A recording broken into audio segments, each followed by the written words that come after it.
the moment the clock dings. That Programmed. seems neurotic. I'm Rabbi Brian. This is Rabbi Brian's Saturday Service Live. It's got a little glare on it today. This is the 307th time that these people and I have gotten together, except it's not ever just these people. These people change. Let me put them on the screen. That is so not the right one. Blank. There we go. They're the people. Let me take a moment to look at the people. Hello, people. Glad to see you. This is good morning. Good morning. So as a lot of you know, good morning, Diana. Good morning, Stephen. Hi, Lynn. Hi. Glad you guys are all here. I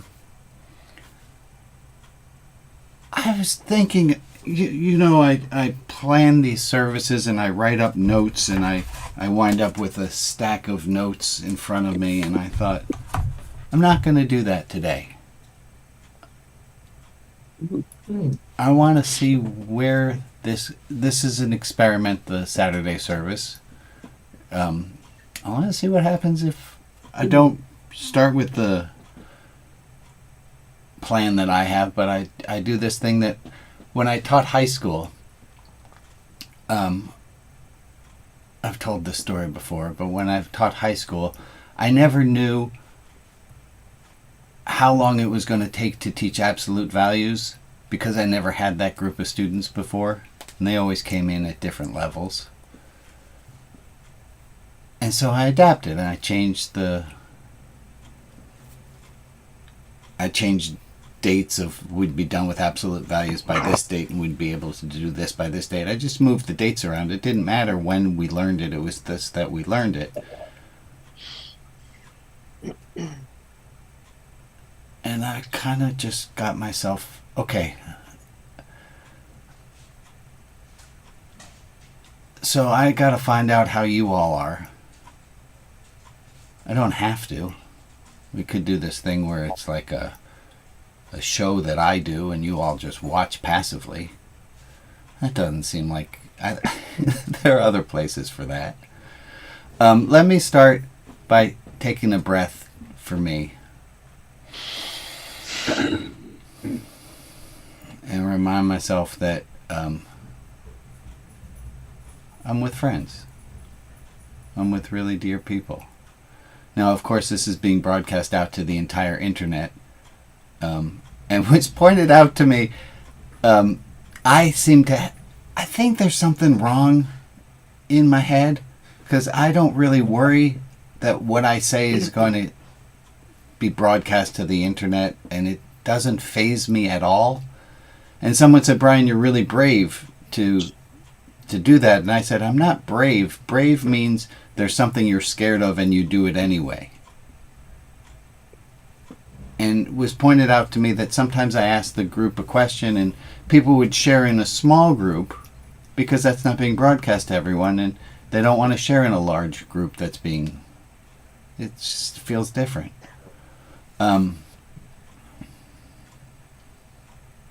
So let me start by telling you where I am, and if you feel comfortable, we'll find out how you are too. I'm scared to my core this week.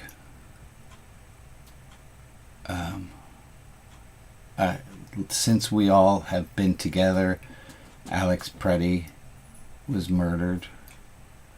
Since we all gotten together, we had a news reporter,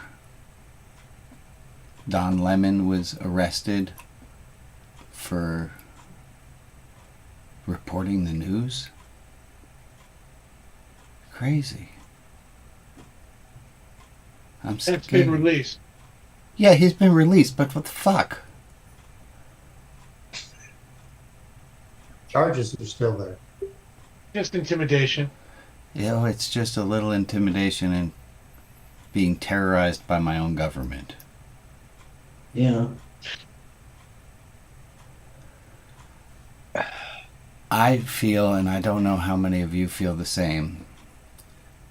I remember reading in a book about the clothing store Benetton, and when Benetton in the malls didn't do well, the shop managers were shamed by Benetton corporate.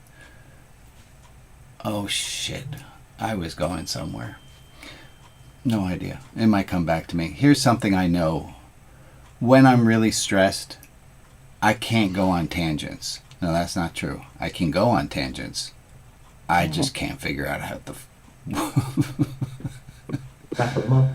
I can't... It's a tangent, right? Tangents go off of the circle infinitely. I can't remember what I was talking about, why I went on that tangent. So, my brain's not well with all the stress. Stream of consciousness. My brain's not well with all the stress. I'm not feeling well. I'm not asking to be taken care of. I don't need any of you to fix me.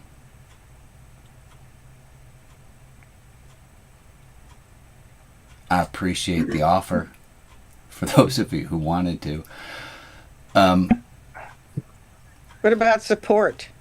I think that's what we're here for. Mutual Aid Support Society. But that's only... So far, I've been open and emotionally honest and vulnerable.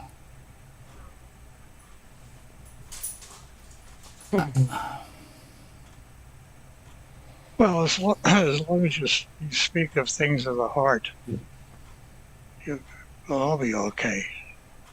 I'm with you, Jack. But I don't think I'm quite as far up as you are. I saw James's hand. Yeah. What's going on, buddy? This morning, the New York Times had video of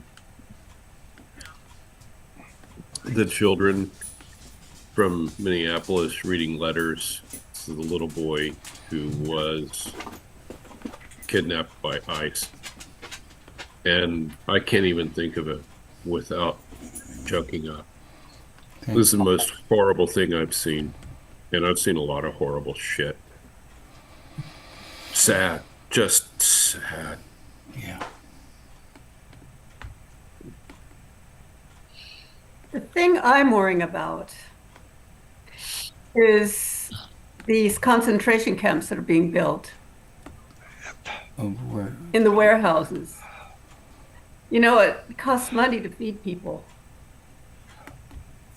And knowing Stephen Miller, in his cold-blooded way, I don't want to think any further. Kimberly, let me stop you there. What I'm thank you. The news is horrible. We don't need to do a recap of the news here. No, you're right. That can be done elsewhere. There are lots of places to get news. Yep.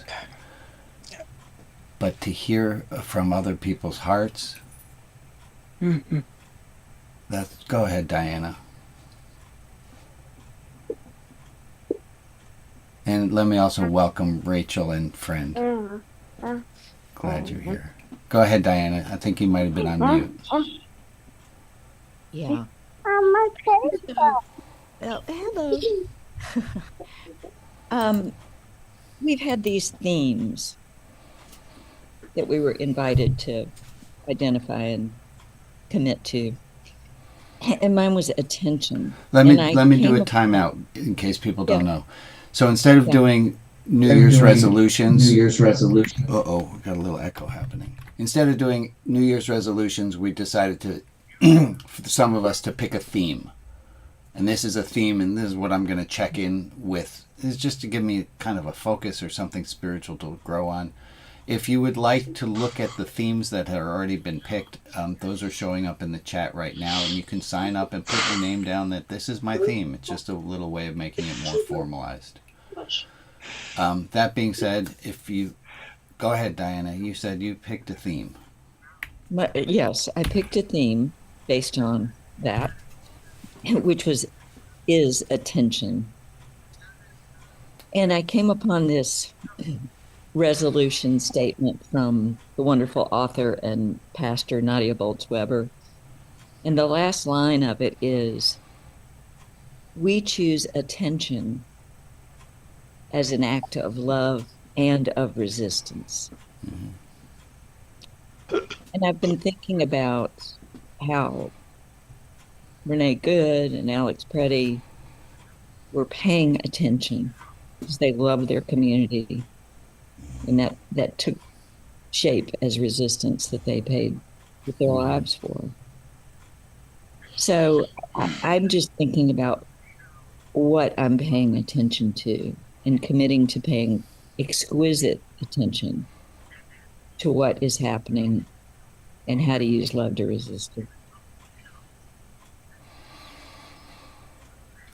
Because I too am really scared and really angry.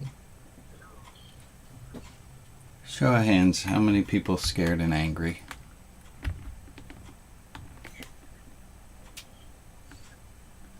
Let's try a thing. Look at a box, any box. Look at that box with a person in it, and look at that person and know they are scared and angry. And think about how you would treat them because they're scared and angry. Mm-hmm. I don't think you would chastise any one of the people in the box here for being scared and angry. I want you to know that somebody's been looking at your box.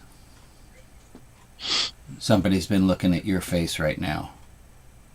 And somebody says, I'm sorry that you're scared and angry. You have reason to be scared and angry. Yes, yes, be scared. Yes, be angry. To be well adjusted at a time like this is so fucked up. To not be scared and angry is worse than being scared and angry. Go ahead, Carol, Connie, or Harold. My daughter sent me this. Keep awake, not out of fear, but out of wonder.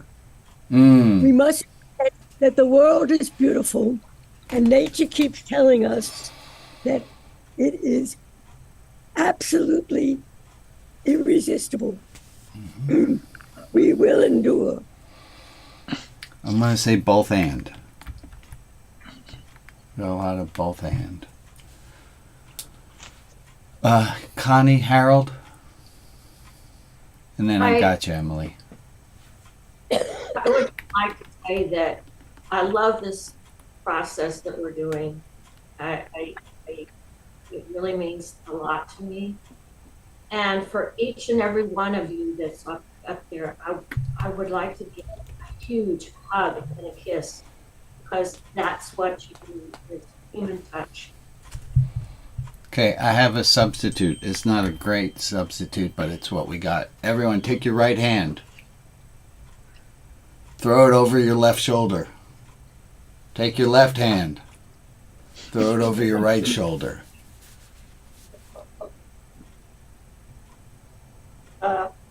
Give yourself a hug. That's it. If you open up the arms further, you can think of hugging all of us. Yeah. Emily and then Larice. I love that some of you are still hugging yourselves. That's beautiful. Go ahead, Emily. Oh, Emily, you're on mute, hon. We got you.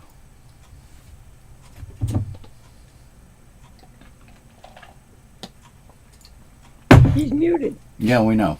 We got you. There you are, Emily. Okay. We got you. Hey, it was a quote, and I don't know where it's from. It's probably from you, but I remember it sometimes when I get scared. The best way to handle being scared is go out and scare yourself. So wait. The best way to handle being scared is to scare yourself? Yeah. I don't Yeah. understand that at all. Is to go out. I don't either, but I do it.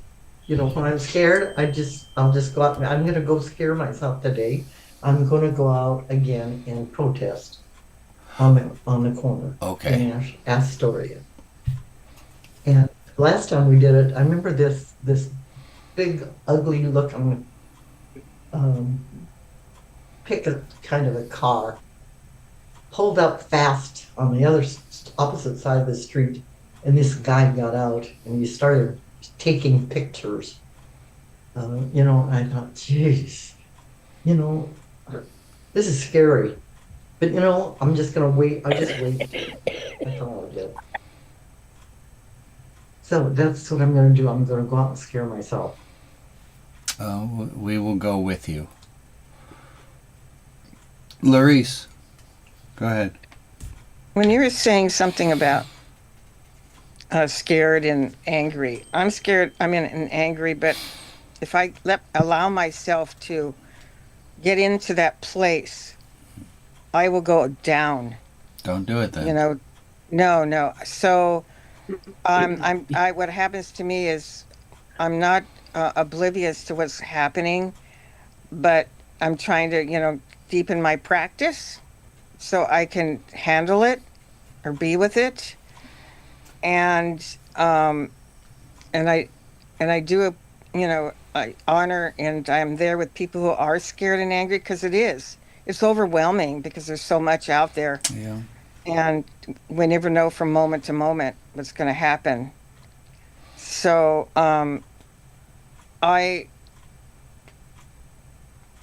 all I can say is I'm doing the best I can. We can do the best we can. Yeah. Yeah, and I'm glad we're talking about this. This is really important for us to heal, And yes. Thank you, Larice. Let's hear from Steph in Texas. Hi, I'm Steph. I haven't been here for a while. Good to see you. Lots of reasons traveling, and I'm glad to be back because you guys are some of the only people I can talk about thoughts I have like this one. Because I'm scared and I'm upset, and what can I do about it? And I keep going back to civil rights protests and how they go back through civil disobedience. He didn't believe in the war that was going on, so he didn't pay taxes. And that is a language that people understand. And I don't even know who to talk to, but a movement of people not paying taxes that fund ICE. I'm sorry, I'm getting political, but are detailed of it. But if I didn't pay my taxes, nobody would care. But there are some people, and if a lot of us didn't, it would matter. There are things we can do. Mm-hmm. Just have to figure out what they are. I'm going to do a little plug. Thank you, Steph. And then we'll go to Christina. If I had a banner here at the bottom, it would say indivisible.org. If you have not joined an Indivisible group, please join an Indivisible group now. They have groups everywhere. Oh, and also, if I would never recommend the following, but I've heard of colleagues who do. My morals are this high, so I couldn't do what my colleagues whose morals are below me do, which is they say to people who live in countries other than the United States to go onto Zillow or to go onto any other home purchasing app website and find an address in a particular part of the country that you don't live in and call the representative with that address. I, of course, I wouldn't suggest that you do that. It's morally ambiguous. My colleagues have done that, and I'm just letting you know. Shame on them. Go, Christina. Oh, yes. Hi, everybody. It was a long time I was here, but now I'm here, and glad to see you. I was thinking about fear and what to do about it. I mean, the first thing must be to acknowledge that we are scared and we are angry, and say yes to that feeling because it's a very strong feeling. But also, I'm thinking about what is happening in Minnesota and the reactions from the people living there they have been on the streets in thousands because they have let their fear and their anger be a driving force to do something. And I think these protests are so admirable because they are so peaceful. Yeah. They just show up and they are there together. And I think being together, that's one of the best things we can do to handle all these horrible feelings. And maybe Thank you, that's the Christine. way to heal the country also. So what we're doing right now, that's wonderful. Yes. Thank you. Amen. Amen. I'll tell you, somebody else, I have a tangential thought. All right.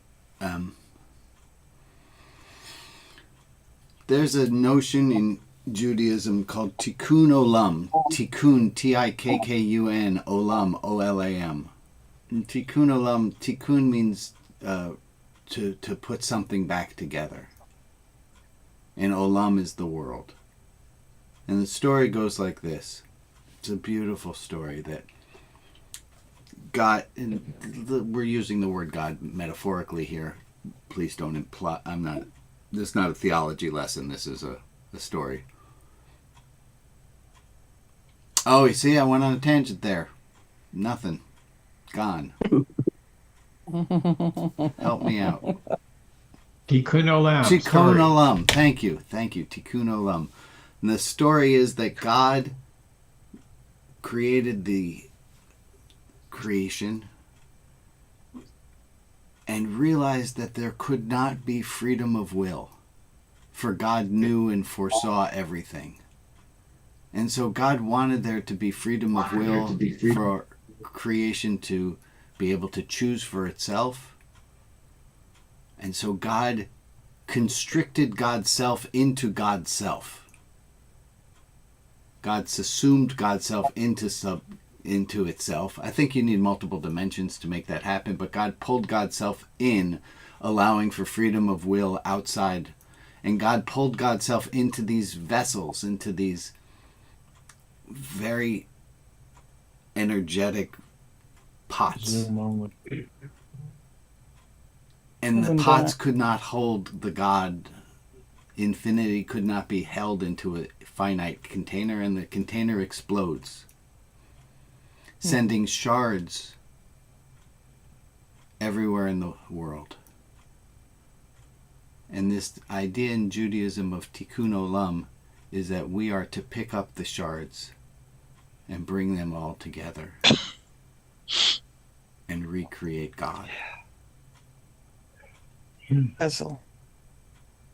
Those shards are consciousness. Okay. Let me tell another Hebrew thing. Oh, I was going to write it out. Do I have it here? No.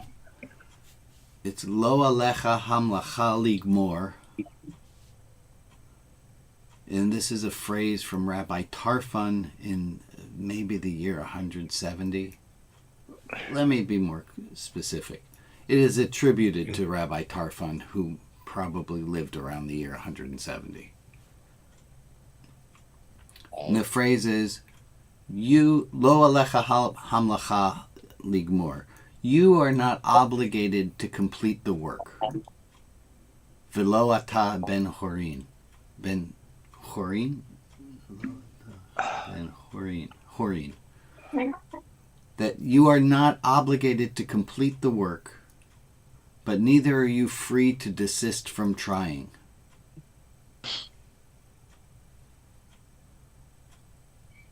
Amen. Amen. Yes.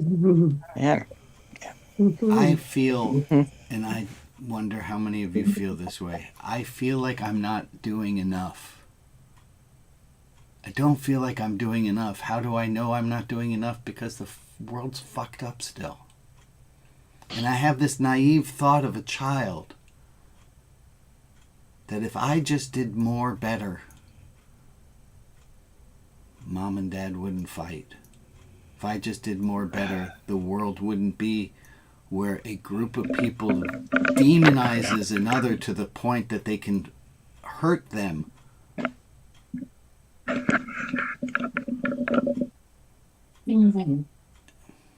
So I don't feel like I'm doing enough.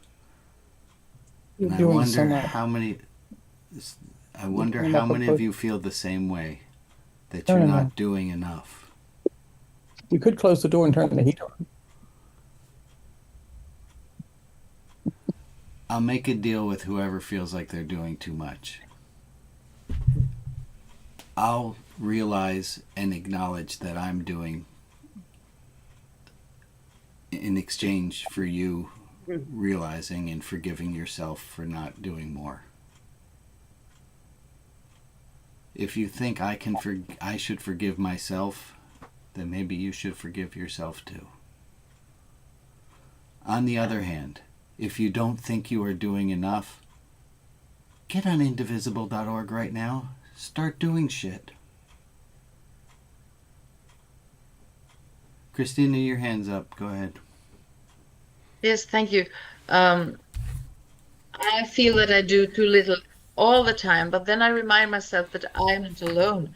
We're all in this together, and every little thing that we can do, every little step we do has its meanings. So, I mean, together, that's the solution, as I see it, together, one step at a time, because it's very easy to be overwhelmed by all this.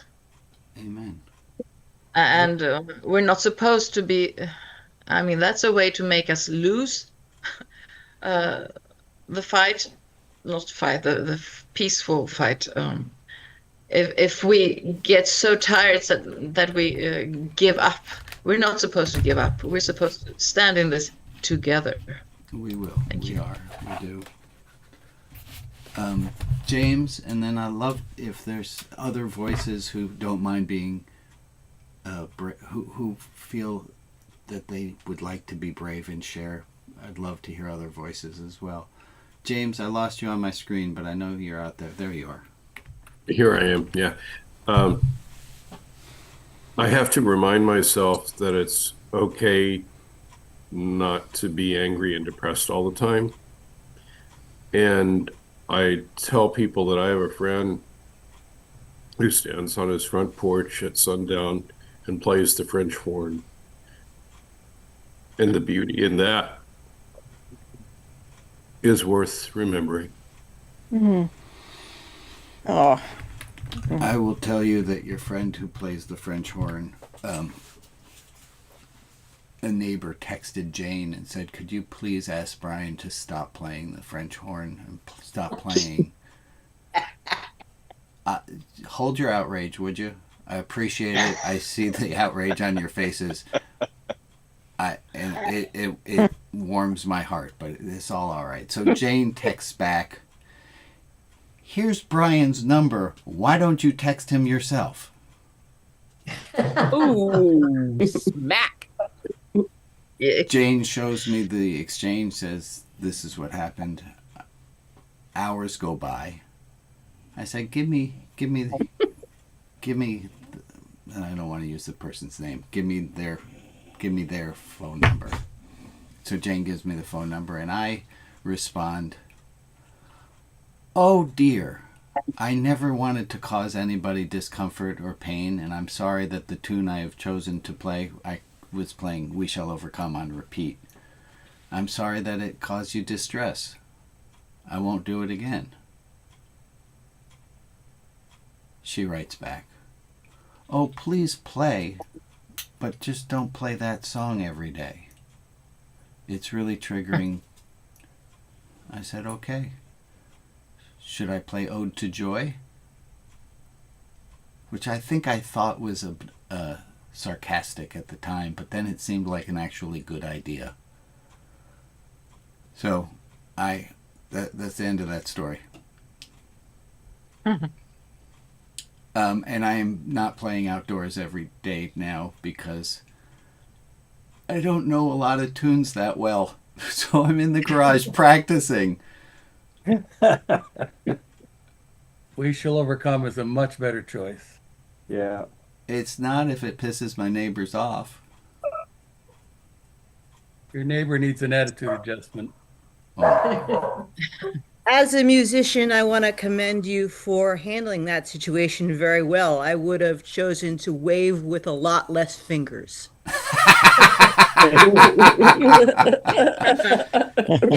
Thank you, Lisa. And wave with many fewer fingers. Okay. I thought of something, and I don't know what to do with it, but I'll share it. I am feeling like we need to get this shit done, locked down fast as we can. And I picked for my theme this year non-urgency. They don't fit well together. Unless you can explain to me how I do non-urgency at a time like this where it feels like the house is on fire.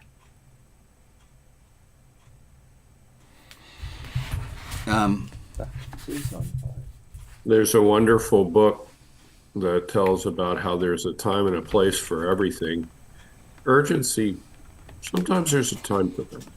Yeah, that's a good point. When the house is on fire. I'm remembering that African saying, if you want to go fast, go alone. If you want to go far, go together. Thank you, Diana. So,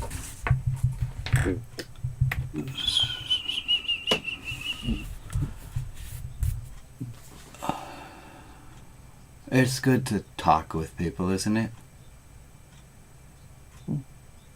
It's really good to feel connected to a group of people.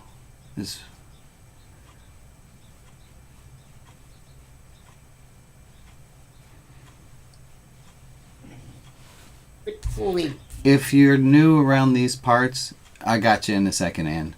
If you're new around these parts and want in, there's a contact list that you can sign up to be on that's going to be appearing in the chat sometime around now. And if you're wondering, how do I become an official member of Religion Outside the Box? The answer is, well, you can sign up for the newsletter. The question, how do I become a member of this group? The answer is, as long as you think you're a member of this group, you're a member of this group. So, go ahead, Rita, and then Ann. Sorry, got them out of order there. Well, okay, I'm in a wheelchair, so walking is not an answer for me. But Zoom is a major deal. Couldn't we, as a group in Zoom, start doing what others can do, walking? I don't know. It just seemed like that we could, as a group, Religion Outside the Box and others who want to join, make a strong statement. Yeah, we could. I will tell you something that when I was chair for the very short period of time where I was chair of the Board of Rabbis here in Portland, someone suggested that we make a statement on something that just happened in the news, and the comment was, yeah, I'm sure that's really what everyone in Oregon is wondering is, how do the rabbis feel about it? Yeah. So, I love the idea. You want to run with it, let's run with it. I don't know how to make a thing out of it, though. Carol, you're next after Ann. Rita, I just want to let you know that I have a friend who lives in Oakland, and she uses a power wheelchair, and she goes on all the marches in her power. I'm not her. I know. I appreciate hearing about her, but I'm suggesting something else. Yes, I understand. I understand. It is possible. She goes on all of the, with her little girl hanging on to the back. It's a beautiful image, but as Rita said, she's not her. And what's a solution for somebody else might not be a solution for us. I'm glad she's doing it, but it isn't what I'm suggesting. We got you. We got you, Rita. Yes, I understand. I just want folks to know that it is possible. All right. Let me go. Given that people were talking about music, maybe y'all know that the boss, Bruce Springsteen, wrote a new song called The Streets of Minneapolis. And the lyrics are really touching.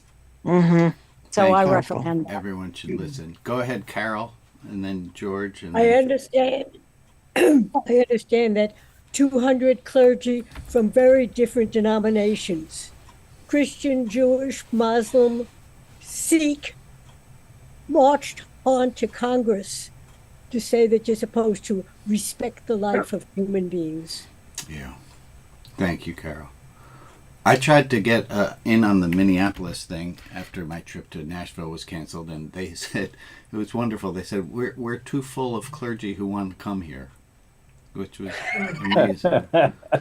So instead, I got involved in a protest of the Hilton hotels. I don't know if you know this one. There's so much news to be known, but Hilton hotels, the Hilton chain, routinely have ICE trainings in their conference rooms, and there was one of the Hiltons in Minneapolis would not allow the ICE to stay in their hotel, and the Hilton Corporation promptly kicked them out of the franchise. So we were protesting it. There's always something to protest. Let's go with George and then Rachel and Friend. A week ago, we had minus 40 degrees Fahrenheit chill factors here. And for the first time in a long time, I canceled our weekly fish fry gathering. I missed it desperately all week. So last night, it warmed up to 20 below zero chill factors. And we went ahead. It was miserable getting there, but I was so happy to be there. And the thing I missed, I understood after I got there, the thing I missed the most was the personal contact and the hugs I could get from people. Yeah. So Zoom is a great thing. It's much better than sitting at home by yourself, but there's no substitute for physical contact with other humans. Thank you, George. I will point out, as I like to, in person's great, but I can't look at 40 different faces at the same time when I'm in person. And I love that Zoom, I can see all of you at one time. It's pretty cool. Rachel and Friend, you're on mute. Yeah, sorry. Hi. I'm here with my youngest daughter, Zazie. Hi, Zazie. This is our first time joining. I did the intro to Judaism. I'm a secular Jew, but want to find more grounding and value connection to Jewish thought and values, and just find a lot of support when I've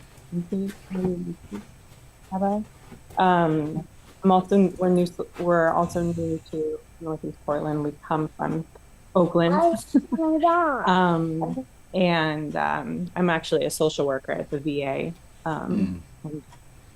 Trauma therapy for veterans. I have 3 kids. Also feel like I'm not doing enough, even though I'm very burnt out.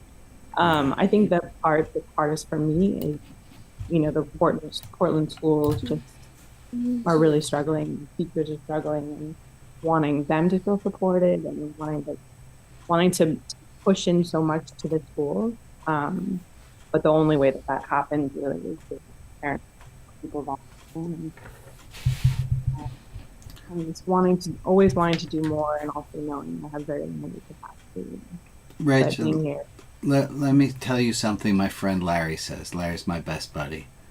Larry says, good people never feel like they're doing enough. Yeah. So if you feel like you're not doing enough, you might actually be a good person. They're not mutually exclusive. You could be a schmuck and not be doing enough too. Rachel, thank you for joining. You said you were a trauma specialist? Yeah, I do perinatal and military sexual trauma therapy at the VA. Can I ask a question? Is there anything you can extrapolate or tell us, like, here's good nugget of wisdom about how to handle ourselves when we're feeling traumatized? I'm putting you totally on the spot, and the answer, I don't know if you have an easy little. What do you got? Help us out, Rachel. I find actually, with the vagal nerve and the nervous system, being able to, for me, getting grounded is sort of the physicality of humming and rocking, which a lot in gospel music and spiritual spaces, and more so than like the thought mindfulness that we do a lot of the bilateral tapping. Right. I was thinking about that when we were hugging ourselves. It was the Yeah. So I find that when you do this very slowly and kind of rock, and I do a very simple anything that like really gets into your gut and kind of breathing deeply, that helps a lot just to flow. Excellent. I am certified in EMDR, which is a specific type of trauma focused therapy, and it's all about actually anyway, the physical way re-regulating. Yeah. I love what you said, and the thing I'm going to zoom in on what you just said was we can't always think ourselves out. Yeah. We try, but that's not always an exit. I think the one other thing that sometimes is helpful is, the trauma is stored in a different part of the brain than where we process and logic. All of that's in the frontal lobe, frontal cortex. Trauma is stored in the amygdala and more of the reptilian portion of the brain. And so also, when there isn't language or where there isn't logic, or trauma can be stored in things that are non-linear or, obviously not time dependent. That's very interesting. Trauma's stored at the base of the brain. I always said, like, shame and trauma have a very, very long half-life. Like, they stick around for longer than needed. My very unhumble opinion. There's apparently some physiology behind shuckling then. Yeah. Where are you, Rachel? I'm in Northeast Portland. That's just for those of you keeping score at home. So am I. Which Portland? I'm sorry. Oregon. Rita, please, we would not allow somebody from Maine in a group like this. Maria, can you take over for a moment? These are the people to whom we are sending light and love. Joe Ludwig, Ken and Cheryl, Shirley W., Jeff, Carol O., Colin and kids, Patrick, Daryl and Lois, Jim Carver's family and friends, and Elizabeth. If there is another person in our community to whom we can offer light and love, please put their name in the chat, and I will add them to the list on Facebook. And for the people who aren't named, but who are in our thoughts, we send them light and love as well.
Thank you all. I have a few announcements to make. They're pretty much the same announcements I always make. Hey, folk. It's okay. It's okay not to be okay. Anybody who's able to read cursive who thinks hearing their own voice would be better than hearing someone else's voice, please read this aloud to us. To you. It's okay. It's okay not to be okay. Can you say it with conviction this time? It's okay not to be okay. I need to hear myself on that one. It's okay not to be okay. It's okay not to be okay. We shouldn't be okay right now. Thank God we're not okay right now. Yeah. This one, written on the little piece of ruler, has a little note on it. Love them anyway. Cookie. A good rule. So, rule. Ruler, rule. Anyone else for a bad dad joke? Time like this? Bad timing? Okay.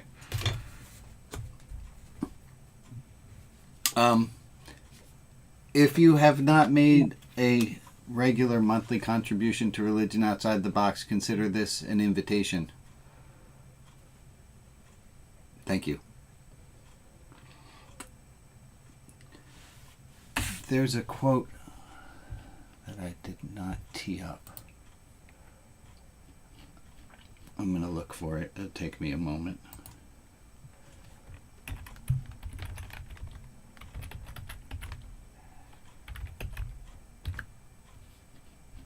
Okay.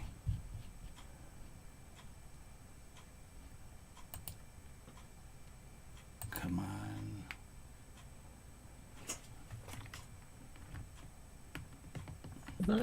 Okay, almost there. Oh, also that reminds me, if you're leaving before we're done, give people a little heads up that you're about to leave so that they can say goodbye to you. Here's a quote by Rumi. There's one thing in this world you must never forget to do. Wow, all right. There's one thing in this world you must never forget to do. If you forget everything else and not if you forget everything else and not this, there's nothing to worry about. But if you remember everything else and forget this, then you will have done nothing in your life. And then he continues that quote. Oh. Yes.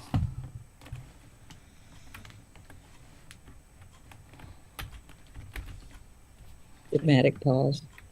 Sorry about that. I thought I got the whole thing. What is this?